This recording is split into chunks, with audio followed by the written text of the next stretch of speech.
আসসালামু আলাইকুম। কিছুদিন আগে মানে অনেকদিন আগেই আমি একটা মাটির ব্যাংক কিনে নিয়েছিলাম। আমার বাসায় এটা শখ করে মূলত কিনে নিয়েছিলাম। অনেকে আবার মাটির ব্যাংক কিনে নেওয়ার শেষে বাসায় এনে রাখে, কিছু টাকা জমায়। যদি কখনো সমস্যায় বিপদে পড়ে তখন ওই টাকাটা তার কাজে লাগে।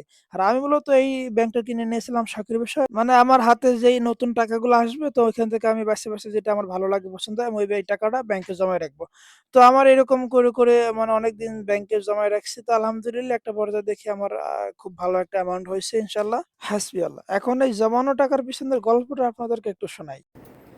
রাত্র বাজে 12টা 18, 12টা 18 রাত্র। হাতে আনা ব্যাগটাই মাত্র অফিস থেকে আইসি। অফিস কি, গার্মেন্টস থেকে আইসি। তো আইসেই ভিডিওটা বানাইতেছি এই জন্য যে এই যে পরিশ্রমটা করি, রাত্র 12টা বাজে আইসি, 12:30 বাজে আইসি। এখন গোসল করবো, খাওয়া দাওয়া করবো, পরে ঘুমানো। খাবার ওই যে টেবিলে এনে রাখা আছে, এমন খাই মাত্র আইসি খাবো। তখন পেটেও খিদা, টাকারও খিদা, তারপরে খাওয়ানোরও খিদা আছে পেটে।